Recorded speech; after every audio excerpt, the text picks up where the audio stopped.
विद्यार्थियों, साथियों, नमस्कार। केके की हिंदी में आपका बहुत स्वागत है। यूजीसी नेट की परीक्षा की हम तैयारी करवाते हैं और बाकी हिंदी की परीक्षाओं के लिए आप मेरे चैनल पर कभी भी विजिट कर सकते हैं। हमने तमाम विषयों पर वीडियो डाले हैं। वीडियो हमेशा प्लीज़ पूरा देखिए, बार बार देखिए और सुनिए। आपकी मेमोरी में फिट हो जाएगा धीरे धीरे। और लगे रहिए, नेगेटिविटी से दूर रहिए और अपना ख्याल रखिए और अपने काम पर फोकस कीजिए। असंभव भी संभव हो सकता है, हो जाएगा। गांधीवाद और गांधी के चिंतन पर हम बातचीत कर रहे थे। गांधी किस तरह से भारतीय जनमानस का बहुत बड़ा हिस्सा थे, हैं और हमेशा रहेंगे, क्योंकि 1869 में पैदा होने वाला वो शख्स और 1948 में एक गोली से उनकी हत्या कर दी जाती है।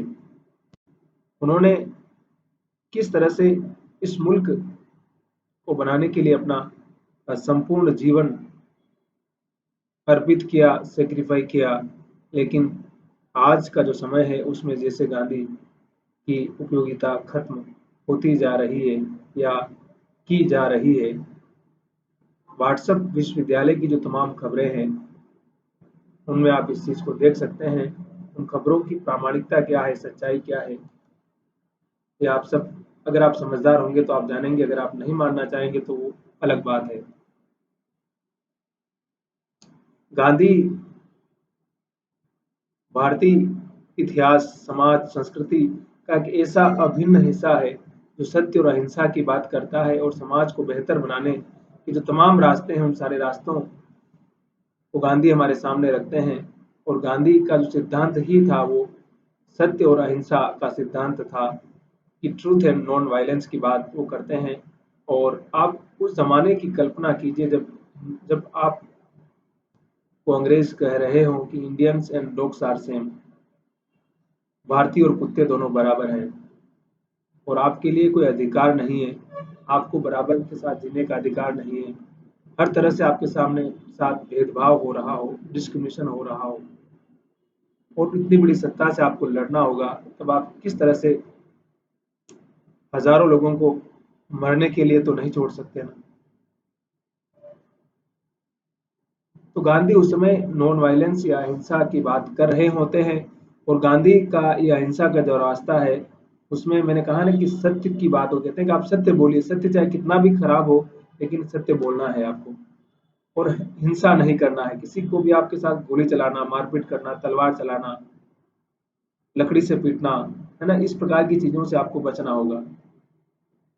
अगर ये सब करके आप खून खराबा करेंगे तो फिर आप इतनी बड़ी सत्ता के साथ में उस तरह से लड़ नहीं पाएंगे और भारत को स्वराज्य दिलाने में जो आपका योगदान होना चाहिए वो योगदान नहीं होगा।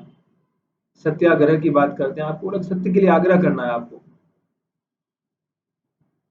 अन्याय और उत्पीड़न के खिलाफ आपको अहिंसा के बल पर सत्य के साथ आपको, इसलिए वो हड़तालों की बात करते थे, इसलिए आपको मौन व्रत की बात करते थे, इसलिए जुलूस निकालने की बात करते थे।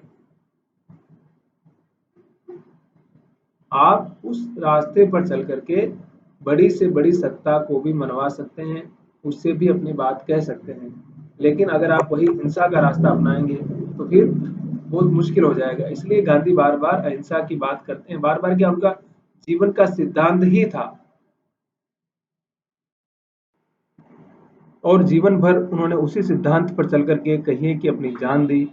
मैं ये नहीं कहता हूं कि बाकी लोगों ने देश के आज़ादी में अपना योगदान नहीं किया, सबने अपने अपने तरीके से अपना योगदान किया, किसी ने कम, किसी ने ज़्यादा, लेकिन सभी को साथ लाना एक बहुत बड़ी जिम्मेदारी हमेशा होती है। परिवार में भी कि सभी को साथ लाने वाला एक आदमी होता है और सभी को तोड़ने वाला भी परिवार का कोई सदस्य ही हो सकता है। तो जब आप इतना बड़ा मूवमेंट लीड कर रहे होते हैं तो बहुत बड़ी जिम्मेदारियां होती है। वहाँ तरह तरह के लोग होते हैं, अलग अलग समाज के लोग, अलग अलग विचारधाराओं के लोग, अलग अलग प्रदेश के लोग। हिंदुस्तान कितना बड़ा मुल्क है आप तो जानते ही हैं। तो उन सारी चीज़ों को समझने के लिए अगर गांधी को समझेंगे, गांधी के चिंतन को समझेंगे, तो बहुत सारे आयाम हमारे सामने खुलते चले जाएंगे। फिर सर्वोदय की बात गांधी करते हैं। सर्वोदय मतलब सभी का उदय। हर जाति, हर संप्रदाय, हर धर्म के लोग जो हमारे मुल्क में रहते हैं उनके सभी का विकास करना है। सिर्फ अंबानी, अडानी और जो पैसे वाले लोग हैं, टाटा, बिरला, उन्हीं को डेवलप नहीं करना है। हमें इस बात को हमें समझने की आवश्यकता है, आज भी समझने की आवश्यकता है कि जिनके पास बहुत पैसा है उनके पास पैसा अथाह होता ही जा रहा है, लेकिन जिनके पास नहीं है उनका क्या कीजिएगा। उनके बाद उनको भी तो अधिकार देना होगा, उनको भी तो संसाधन मुहैया कराना होगा, रोजगार देना होगा। उनके बच्चों को भी तो पढ़ाएंगे लिखाएंगे तभी उनके परिवार में रिफॉर्म होगा ना। तो इसलिए सर्वोदय की बात की जा रही है।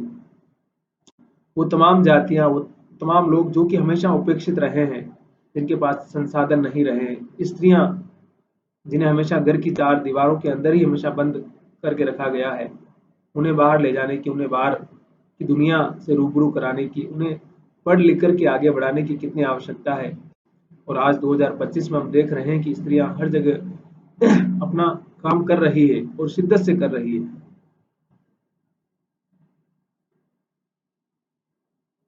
फिर सर्वोदय के साथ स्वराज्य की बात, जाहिर सी बात है उस समय अंग्रेजों के खिलाफ इतना बड़ा मूवमेंट चल रहा था, देश को आजाद करना, स्वराज्य प्राप्त करना। तो गांधी स्वराज्य, राजनीतिक रूप से आजादी के साथ साथ मनुष्य के भीतर का अपना अनुशासन, उसका अपना स्वराज्य क्या है, उसकी अपनी सोच क्या है, उस पर भी बार बार बात करते हैं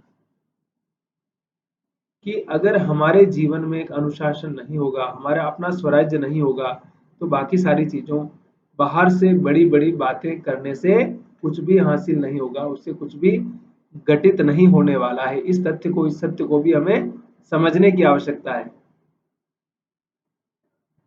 फिर स्वदेशी की बात आज हम कर रहे हैं ना, मेक इन इंडिया की बात कर रहे हैं, इंडियन नॉलेज सिस्टम की बात कर रहे हैं।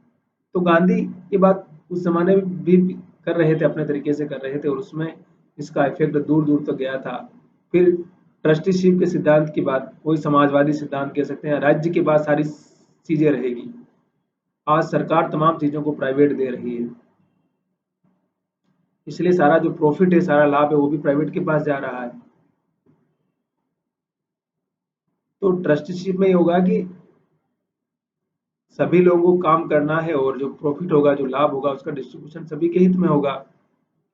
अस्पताल बनाओ, फ्री एजुकेशन, जो तमाम जो बेसिक रिक्वायरमेंट है, जो हर इंसान की रिक्वायरमेंट है, जो गरीब आदमी अफोर्ड नहीं कर सकता है, अगर आप उसको दे देंगे तो उसकी सारी जिंदगी की कमाई तो उसमें नहीं लगेगी। उसका बच्चा बीमार हो गया, पत्नी बीमार हो गई, उसका बच्चा अगर प्राइवेट स्कूल में पढ़ रहा है तो उसको, आज आप सब देख रहे हैं ना, प्राइवेट स्कूल में हम सब प्राइवेट में ही जा रहे हैं, सरकारी तो खत्म हो रहे हैं। प्राइवेट स्कूल में जो बच्चा फीस भरता है ना, उसकी, या बेंगलोर में जो फीस है एमबीबीए और बीबीए की, 5-5 लाख है, और हमें सैलरी कितनी मिलती है पूरे साल की? 3 लाख रुपए, या 3.5 लाख, 4 लाख मान लीजिए। तो टीचर को इतना पैसा मिल रहा है और बच्चा कितना पैसा जमा कर रहा है, उससे आप अंदाज लगा लीजिए। आप बड़े ही आप भले ही बड़ी बड़ी बातें कर लीजिए, और आप अपने आप को धोखा दीजिए, आप बेवकूफ बनाइए, जो भी समझना है, लेकिन प्राइवेट का जो पूरा सेक्टर है वो किस प्रकार से आपका शोषण कर रहा है, दोहन कर रहा है, उस वास्तविकता को भी समझने की आवश्यकता है। आज हम सब लोग अपने बच्चों को प्राइवेट में ही भेज रहे हैं, कोई सरकारी में भेजना नहीं चाहता है।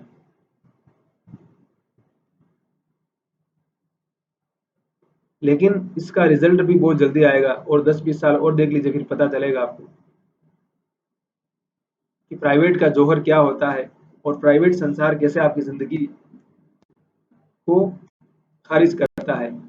क्योंकि जो चीजें हमें बड़े आराम से मिल जाती है ना, हम उनका महत्व नहीं समझते हैं, और जब आप उसके लिए पे करते हैं ना, तब पता चलता है आपको। तो गांधी का सिद्धांत कुछ इसी प्रकार का सिद्धांत है, और उन्होंने कुछ बातें कही थी। धर्म, मैंने कहा धर्म की बात बहुत गांधी करते हैं, लेकिन धर्म से क्या चीज लेना है? मूल्य लेने हैं, सच्ची बातें लेनी है। धर्म सिर्फ दिखावा करने के लिए, ढोंग करने के लिए धर्म के मूल्यों को लेने की आवश्यकता नहीं। आपको तो मालूम ही है, गांधी हमेशा गीता पढ़ते थे, तमाम सभी धर्मों की प्रार्थनाएं अपनी उस प्रार्थना सभा में करते थे वो।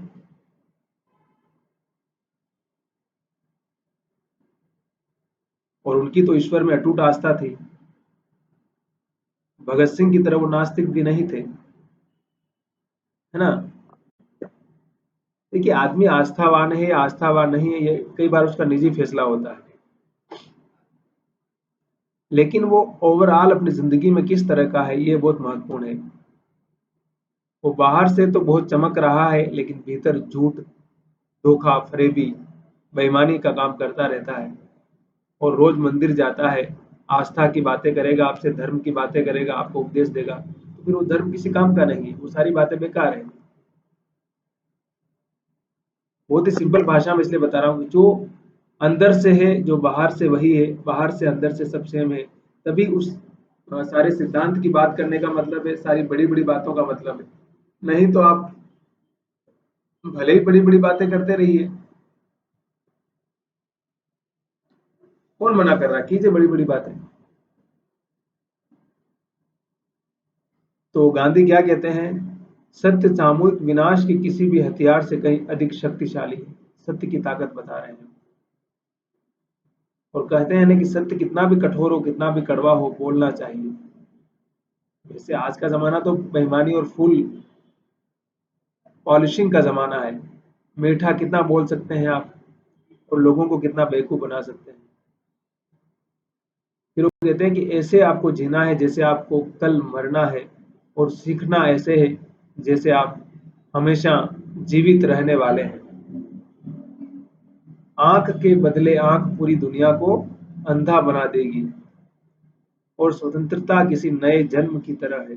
इसलिए भारत की आज़ादी बहुत ज़रूरी है, सबसे पहले ज़रूरी है, और हमारे तमाम पुरखों ने उसके लिए सेक्रीफाई किया, और आज हम उसका आनंद ले रहे हैं। शायद हमें इसलिए उसका महत्व पता नहीं चल रहा है, क्योंकि हमने इसके लिए सेक्रीफाई नहीं किया है। और आप जो दुनिया में परिवर्तन देखना चाहते हैं, वो परिवर्तन खुद हमें अपने जीवन में पहले गठित करना होगा। हम दुनिया को, अगर एक ईमानदार दुनिया देखना चाहते हैं, तो पहले हमें भी तो उस रास्ते को अंगीकार करना होगा ना। क्योंकि हम जिस माहौल में रहते हैं, वहां सिर्फ फरेब और फरेब और सिर्फ फरेब है। और फरेब में आप कैसे अपने आप को बचा सकते हैं, वो आपके ऊपर निर्भर करता है। ठीक है। तो गांधी का जो सिद्धांत है, गांधी की जो थ्योरी है, इसके बहुत सारे आयाम हैं। हमारे गुरुवर प्रोफेसर नंद किशोर आचार्य गांधीवादी चिंतक के रूप में जाने जाते हैं। उनकी तमाम पुस्तकें आप गूगल में जाकर के अमेजन पर देख सकते हैं। वो है साहित्यकार, लेकिन गांधी पर उन्होंने बहुत सारा काम किया है, बहुत सारी पुस्तकें लिखी हैं। अहिंसा कोश, विश्व अहिंसा कोश का भी संपादन किया है उन्होंने। बहुत सीनियर है, अब तो उनकी उम्र 80 साल होने जा रही है, लेकिन अभी भी वो सक्रिय हैं, लगातार लिख रहे हैं। नंद किशोर आचार्य जेएनयू में तमाम प्रोफेसर है, समाजवादी प्रोफेसर है, और पटना विश्वविद्यालय है, राजस्थान की जयपुर विश्वविद्यालय में है। गांधी के नाम पर तमाम संस्थान है, स्टडीज है, उनमें काम चल रहा है। सिर्फ हिंदी ही नहीं, भारतीय भाषाओं में, विदेशी भाषाओं में गांधी को आप पढ़ सकते हैं, लिख सकते हैं, समझ सकते हैं, देख सकते हैं। और जब तक हम उनको पढ़ेंगे नहीं, जब तक हम उनको जानेंगे नहीं, तब तक सिर्फ उनके बारे में कुछ भी बोल देंगे व्हाट्सएप यूनिवर्सिटी के नॉलेज के आधार पर, तो उसके जिम्मेदार सिर्फ और सिर्फ आप हैं। और बाकी अमृत काल चल रहा है, इसलिए अपना ख्याल रखिए, और कुछ कुछ करते रहिए, हंसते रहिए, मुस्कुराते रहिए। और हमारा चैनल है, वहां पर आइए, के की हिंदी के नाम से। थोड़ा मूड अच्छा कीजिए, कुछ सुनिए नया, कविताएं, कहानियां हमने बहुत सारी अपलोड कर रखी है। पूरी सुनिए, और इत्मीनान से सुनिए, और धैर्य से सुनिए, और लगे रहिए, और आगे बढ़ते रहिए, और अपना ख्याल रखिए।